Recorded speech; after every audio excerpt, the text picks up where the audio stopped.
In this video, I'm going to review some basic derivative rules.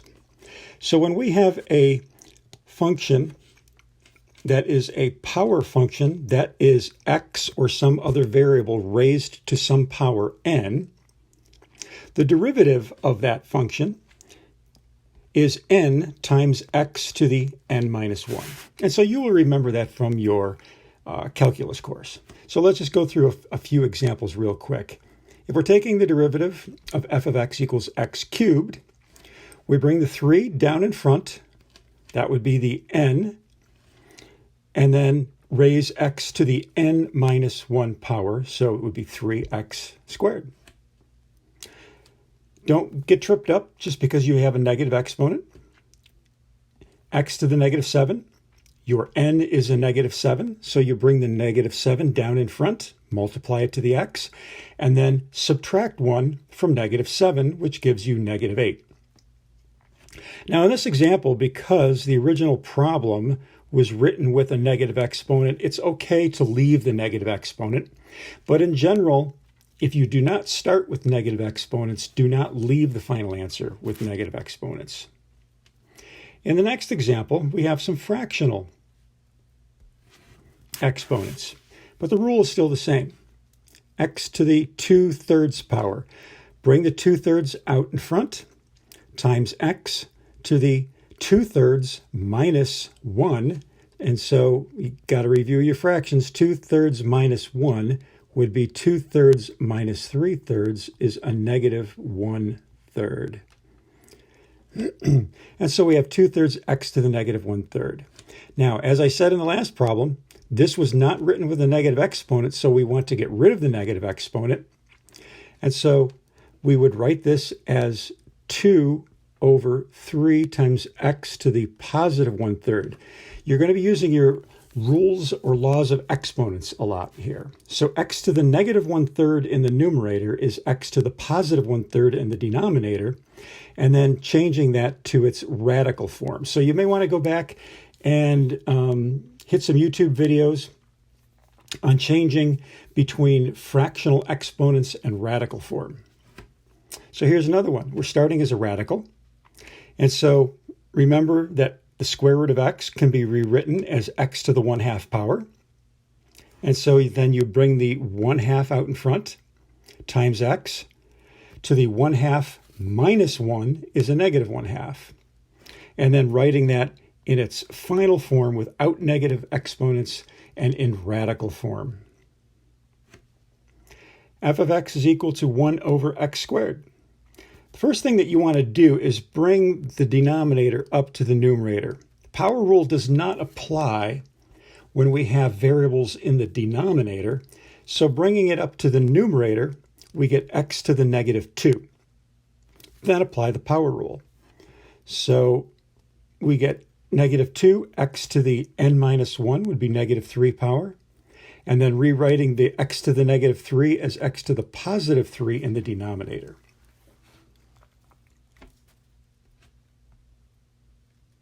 And finally, 1 over x to the square root of x cubed. You want to write that as bring the radical up to the numerator. First of all, you would write that as 1 over x to the 2/3 power, which becomes x to the negative 2/3 power. Oh, I'm sorry. That's 3/2. 3/2. X to the negative 3/2 power. And so then we can apply the power rule. Negative 3/2 x to the negative 5/2, and then rewrite it in radical form. So I know I'm going over this very, very quickly because this is information that you've had before. There's plenty of videos that I've posted on the power rule. A lot of them are the organic chemistry tutor. So make sure that you watch those videos and become fluent once again with using the power rule. So writing derivatives, as I already said, basically rewrite the final answer in the same form as the original problem. A few other quick rules. These are what I call intuitive rules because we don't generally think of these rules. We just sort of use them. And the one is the derivative of a constant rule. The derivative of x, if f of x is equal to c, the derivative is equal to 0. Anytime you have a constant, such as f of x equals -3, -3 is a constant, the derivative of a constant is always 0. Derivatives of sum and differences. Well, this is another one of those intuitive rules. You just sort of do it, right? All this sum and difference rule says is you apply the power rule to each term. Do it term by term. So if we just take a look at x cubed here, the derivative of x cubed is 3x squared. Then looking at 2, the derivative of 2 is 0. So 3x squared is the final answer.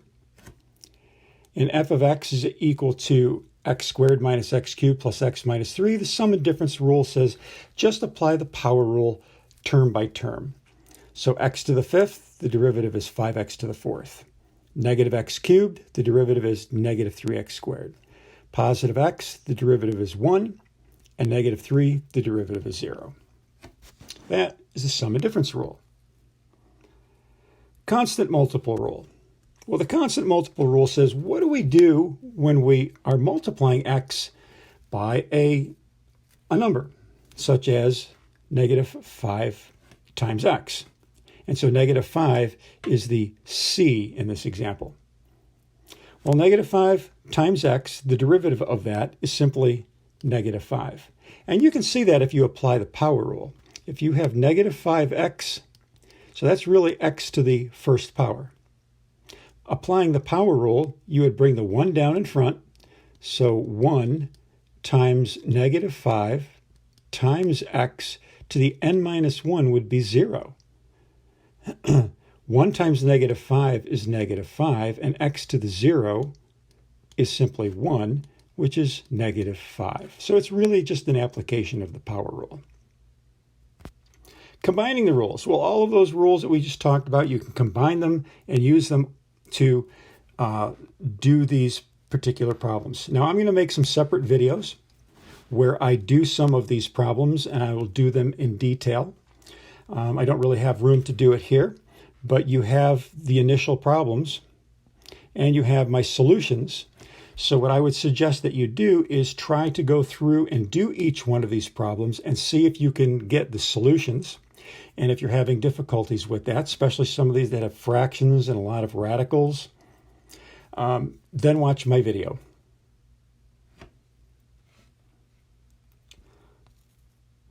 Product rule. We all remember the product rule. The product rule states what we do when we have the product of two functions. So if we're taking the derivative of f of x times g of x, the formula is f prime times g plus f times g prime. And I like to just simplify it right. F prime g plus f g prime. The easiest way to remember that is start with an f, end with a g, start with the derivative, and end with the derivative. F and G are both in the same order, but we're starting with the derivative of f, ending with the derivative of g. And so one way to do this is to identify what f is, identify what g is. So in this particular example, I'm letting 3x be f of x. The derivative of that is just 3.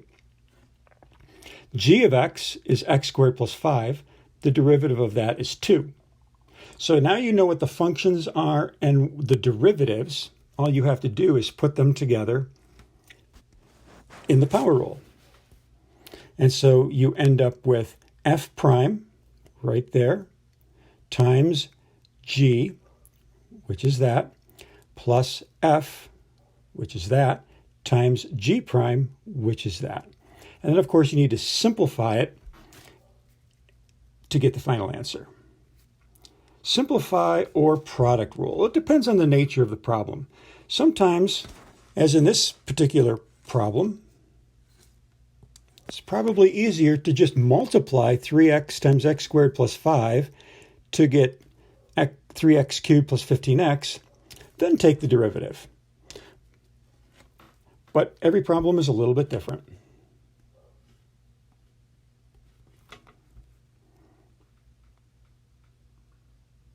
Okay, so one more real quick. We want to find the derivative of x cubed times the square root of x.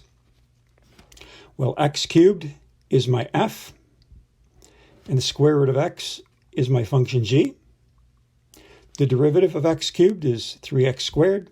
The derivative of the square root of x is 1/2 times x to the negative 1/2. And we're finding these derivatives using the power rule. Then you just put it all together in the power rule. So we want to start with f prime of x, which is that, times g of x plus f of x times g prime of x. Multiply it together and then simplify it. And you get the final answer. So that's a real quick review of the power rule. Again, I have videos posted, and watch those videos, and I'm sure it will all come back to you. And we have the quotient rule. So we're going to be using a little bit of the quotient rule. The quotient rule is somewhat similar to the product rule. The numerator is the same as the product rule with the exception of the minus sign in between the two terms. Okay, that minus sign as opposed to a plus sign. But we still start with f prime g minus fg prime. And the other difference is the denominator is the function g squared. So if we take an example like this, f of x is the numerator. We always let f of x be the numerator. G of x is the denominator. The derivative of f of x is just 3, and the derivative of g of x is just 5. Then put it all together in the product rule. We have f prime g minus f g prime all over g squared. And with the quotient rule, sometimes the challenging part is the simplifying. So all of this is putting it together and simplifying. Simplify those problems. All right. And last but not least, the good old chain rule. So there'll be a few problems that we'll be having to deal with the chain rule. So the chain rule is what we do when we have a function inside of a function. The basic chain rule says the derivative of some function y is f prime of u times u prime of x. And I know that seems somewhat confusing, so sometimes I kind of skip all the mathematical mumbo jumbo and just get to the basic shortcut rule, which I will do in a minute. So if we have the function y equals 3x plus 2 quantity squared, and the way that you know that this is a chain rule problem is that the quantity 3x plus 2 is being raised to a power. You have a function inside of another function. So we always let u be the inside function, and that is 3x plus 2. In other words, that's the function being raised to a power. The derivative of that, u prime, is simply 3. Then the outside function, so remember if we're letting 3x plus 2 be equal to u, then this simply becomes y is u squared, and so we're calling that f of u, a function of u, and the derivative of that is 2u. So then we put it together in the chain rule. So f prime of u is 2u, and u prime is 3. So we have 2u times 3, which becomes 6u. But we always want to go back to the starting variables, which is x. So substituting u, which is 3x plus 2, we end up with 18x plus 12. So let's just take a look at doing this using the mental shortcut, which is what most people like to use. And you can do all of these using the mental shortcut. And so the mental shortcut I'll do on these 3 problems.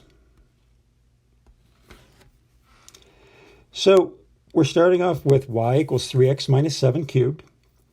All we really do is say y prime. We bring the exponent 3 out in front. We raise it to the 3x minus 7 to the n minus 1 power 2. And then the important part is we take the derivative of this in the parentheses. That's the chain rule part. Okay? If you don't tack on what I wrote in green, you did not do the chain rule. And that's the part people always forget. And then, of course, you just simplify this to get this. And the next one, going to do the same thing.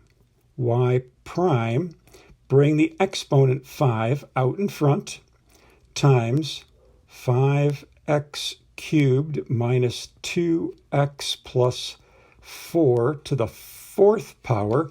And then the chain rule part is we have to multiply it by the derivative of what's in the parentheses, which is 15x squared minus 2. And then multiply this stuff together, and you will end up with the final answer. 5 times 15 is 75x squared, and 5 times 2 is 10, so we end up with that. And then the last one, y, we would want to rewrite this as y is equal to 2x minus 5 to the 1/2 power. And so y prime, we bring the 1/2 out in front, times 2x minus 5, that's my u, the stuff that's in the parentheses, to the n minus 1 power, times the derivative of what's in the parentheses, 2. And so now the 1/2 and the 2 are going to cancel. And so we have y prime is equal to just 2x minus 5 to the negative 1/2 power.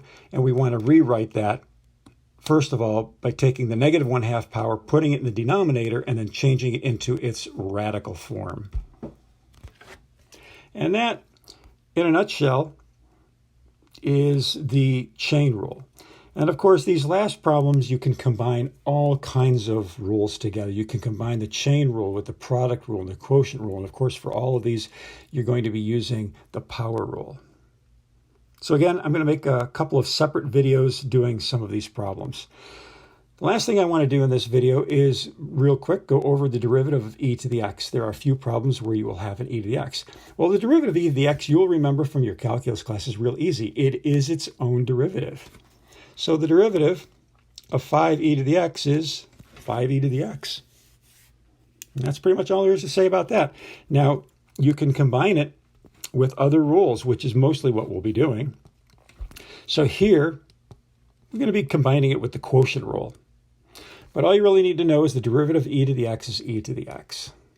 And this video is about long enough for now, so I hope this was helpful. And again, I posted a lot of organic chemistry tutor videos, and I'm going to post a couple of my own videos doing some of the more complicated problems from these notes. So look for those. Hope this was helpful.